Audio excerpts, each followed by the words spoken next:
ಚನ್ನಗಿರಿಯಲ್ಲಿ ಆದಂಥ ಬೆಳವಣಿಗೆ ಏನಿದೆ ಅದು ಈಗ ಮತ್ತೊಂದಿಷ್ಟು ಹಲವು ಚರ್ಚೆಗಳಿಗೆ ಎಡೆ ಮಾಡಿ ಕೊಡ್ತಾ ಇದೆ. ಅದರಲ್ಲೂ ಮುಖ್ಯಮಂತ್ರಿಗಳ ಹೇಳಿಕೆಯೂ ಕೂಡ ಈಗ ಮೃತದೇಹ ಅವರ ನಿವಾಸವನ್ನ ತಲುಪ್ತಾ ಇದೆ. ಮಟ್ಕಾ ಕೇಸ್ನಲ್ಲಿ ಅರೆಸ್ಟ್ ಮಾಡಿದ್ದಾಗ ಸಾವನ್ನಪ್ಪಿದ್ದು ಅರೆಸ್ಟ್ ಆದಿಲ್.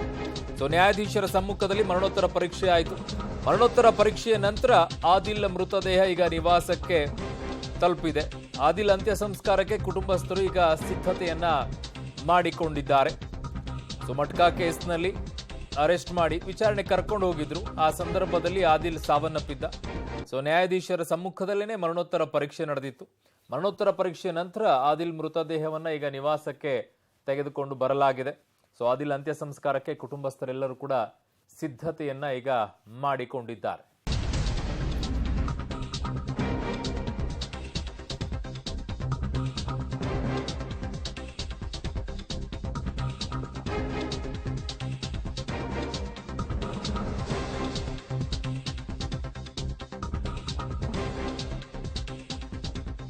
ನನಗೆ 3 ಸಣ್ಣ ಮಕ್ಕಳಿದ್ದಾರೆ, ನಾನು ಹೇಗೆ ಜೀವನ ಮಾಡಬೇಕು, ನ್ಯಾಯ ಕೊಡಿಸಿ ಅಂತ ಗೋಳಾಡ್ತಾ ಇರೋದು ಪತ್ನಿ ಹೀನಾ ಖೈಸರ್. ಆದಿಲ್ ಮೃತದೇಹ ಮನೆ ಬಳಿ ಬರ್ತಾ ಇದ್ದಂತೆ ಕುಟುಂಬಸ್ಥರಿಗೆ ಆಕ್ರಂದವನ್ನು ಮುಗಿಲು ಮುಟ್ಟಿದೆ. ಪತಿ ಶವದ ಮುಂದೆ ನ್ಯಾಯ ಕೊಡಿಸಿ ಅಂತ ಪತ್ನಿ ಈಗ ಗೋಳಾಡ್ತಾ ಇರೋದು. ನನಗೆ ಸಣ್ಣ 3 ಮಕ್ಕಳಿದ್ದಾರೆ, ಹೇಗೆ ಜೀವನ ಮಾಡಲಿ, ಪೊಲೀಸರು ಕರ್ಕೊಂಡು ಹೋದ್ರು, ಅವರೇ ಹಲ್ಲೆ ಮಾಡಿ ಸಾಯಿಸಿದ್ದಾರೆ ಅಂತ ಪತ್ನಿ ಆಕ್ರೋಶವನ್ನ ವ್ಯಕ್ತಪಡಿಸ್ತಾ ಇರೋದು. ಈಗ ಆದಿಲ್ ಮೃತದೇಹ ಮನೆ ಬಳಿ ಬರ್ತಾ ಇದ್ದಂತೆ ಕುಟುಂಬಸ್ಥರು ಆಕ್ರಂದನೆ ಈಗ ಮುಗಿಲು ಮುಟ್ಟಿದೆ. ಇದು ದಾವಣಗೆರೆಯಲ್ಲಿ ಚನ್ನಗಿರಿಯ ನಿವಾಸ, ಅವರ ನಿವಾಸದ ಬಳಿ.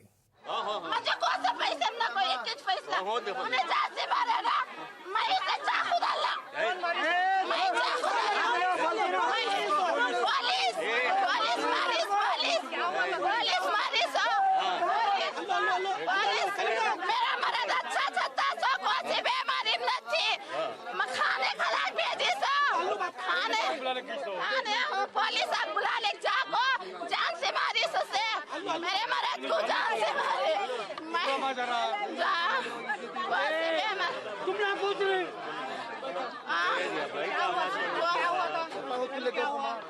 कल क्या अभी वानी खाने खाले बैठे थे, आंखों पे बेड रस में ऐसे कपड़े में पकड़ ले गई। पुलिस वाले ऐसे कपड़े में पकड़ ले गई, बुला ले जाको, आदिल निम देना उनको मालूम हुआ नहीं ना, वो मैच कर को बोलने से बुला ले जाको है ना, पुलिस वाले कर को मालूम नहीं, बुला ले जाको, राड दाल को भी पाऊं फिरा को मेरे मर्द को है ना। ಸಹಜವಾಗಿ ಈ ರೀತಿಯಾದಂಥ ನೋವು ಇದ್ದೇ ಇರುತ್ತೆ. ಮನೆಯಲ್ಲಿ ಕರ್ಕೊಂಡು ಹೋದಂಥ ವ್ಯಕ್ತಿ ವಾಪಸ್ ಬರದೇ ಇದ್ದಾಗ ಯಾರು ಕರ್ಕೊಂಡು ಹೋಗಿದ್ರು ಅವ್ರ ಮೇಲೆ ಆಕ್ರೋಶ ಬಂದೇ ಬರುತ್ತೆ.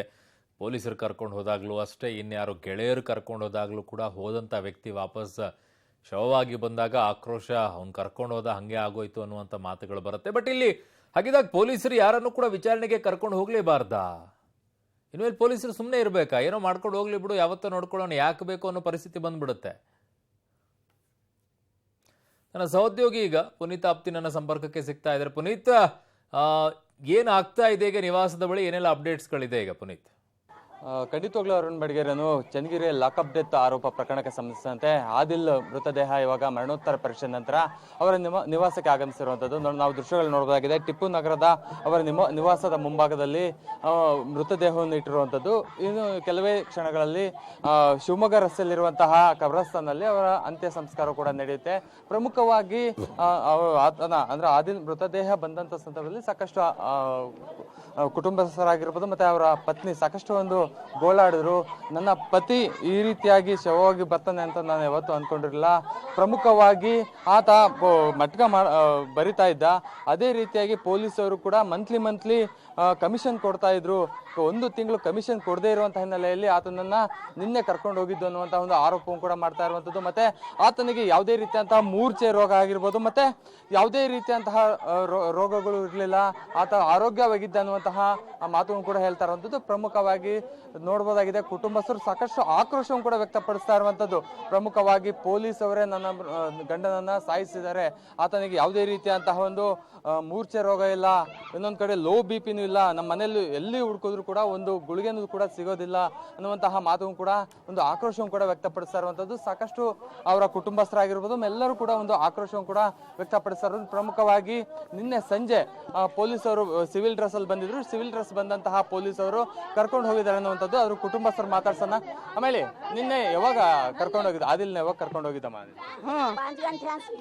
5 घंटे से करके 1 महीना रख लेते तो हमें जेल में से लाते थे, रख लेनी जान से मारे गली से ले 1 महीना रख लेते तब छुड़ा ले खाते थे। हमें पैसे दिए नहीं को बोल को मारे, जान से मारे। सो मेरे जवाई को छोटे छोटे बच्चे गवर्नमेंट अस्पताल में Okay. लाख सटे सो ತಿಂಗಳ ಎಷ್ಟು ಕೊಡ್ತಿದ್ರು ಅಂತ ಏನಾದ್ರು ಗೊತ್ತಾಯ್ತು? 1 ಲಕ್ಷ कोई 4 ಲಕ್ಷ ಅಂತ ಕೊಟ್ಟಿದ್ದು। जान से मार को लाख सेट को गए तो गवर्नमेंट अस्पताल में लो बीपी हुई को तो लाख सेट को गए। सो से ಲೋ ಬಿಪಿ ಇರ್ಲಿಲ್ಲ ನಿಮ್ಮ ಮಗನಿಗೆ ಅಂತದ್ದು? ಏನಿಲ್ಲ, ಸುಮ್ನೆ ಕರ್ಕೊಂಡು ಹೋಗಿ ಮನೆಯಾಗೆ ಊಟ ಮಾಡ್ಕೊಂಡು ಹೋಗಿರಲ್ಲ, ಕರ್ಕೊಂಡು ಹೋಗಿ ಲಪಾಟ್ಕೊ ಲಕಾಕ್ ಸಟ್ಕೋಗೈಸು. ಯಾವ್ದೇ ದೇಮಾರಿ ಇಲ್ಲ ಅವ್ರಿಗೆ, ಸತ್ತಿದೆ ಮಾಲಿ ಇಂತ मरे को गोल को फोन करे, मरे को गोल को फोन अस्पताल में मेरे बोले को लज्जा सट को गई तो भक्को गई तो बोले को सट को गई तो लज्जा को गवर्नमेंट अस्पताल में पहुंची। ಅರುಣ್, ಇದು ಅವರ ಕುಟುಂಬಸ್ಥರ ಆಕ್ರೋಶ ಆಗಿರುವಂತದ್ದು. ಪ್ರಮುಖವಾಗಿ ಆತನಿಗೆ ಯಾವುದೇ ರೀತಿಯಂತಹ ರೋಗ ಇರಲಿಲ್ಲ. ಪೊಲೀಸ್ ಅವರು ಹೇಳ್ತಾ ಇರುವಂತದ್ದು, ನಾವು ಆತನಿಗೆ ಮೂರ್ಛೆ ರೋಗ ಇತ್ತು, ಲೋ ಬಿ ಪಿ ಆಯ್ತು ಅನ್ನುವಂತಹ ಮಾತುಗಳನ್ನು ಕೂಡ ಹೇಳ್ತಾರೆ. ಆದ್ರೆ ನಿನ್ನೆಯಿಂದಲೂ ಕೂಡ ಆತನಿಗೆ ಅಂದ್ರೆ ಮೊದಲಿಂದಲೂ ಕೂಡ ಆತನಿಗೆ ಯಾವುದೇ ರೀತಿಯಂತಹ ರೋಗ ಇರಲಿಲ್ಲ, ಮತ್ತೆ ಮೂರ್ಛೆ ರೋಗನೂ ಇರಲಿಲ್ಲ ಅನ್ನುವಂತಹ ಮಾತು ಕೂಡ ಹೇಳ್ತಾ ಇರುವಂತದ್ದು. ಅರುಣ್, ಓಕೆ ಪುನೀತ್, ನಿಮ್ಮೆಲ್ಲ ಮಾಹಿತಿಗೆ ಧನ್ಯವಾದಗಳು. ಸೊ ಇದು ಚನ್ನಗಿರಿ ನಿವಾಸದಲ್ಲಿ ಅವರ ಕುಟುಂಬಸ್ಥರು ಹೇಳ್ತಾ ಇರುವಂಥದ್ದು, ಯಾವುದೇ ರೀತಿಯಾದಂಥ ರೋಗಗಳು ಇರಲಿಲ್ಲ. ಅದು ಹೇಗೆ ಏಕಾಏಕಿಯಾಗಿ ಅಲ್ಲಿ ಕರ್ಕೊಂಡು ಹೋದಂಥ ಸಂದರ್ಭದಲ್ಲೇ ಅವನಿಗೆ ಮೂರ್ಛೆ ರೋಗ ಬಂದ್ಬಿಡುತ್ತೆ, ಹೇಗೆ ಅವನು ಲೋ ಬಿ ಪಿಯಿಂದ ಸತ್ತೋಗ್ಬಿಡ್ತಾನೆ ಅನ್ನುವಂಥದ್ದು ಅವರ ಆರೋಪ ಈಗ.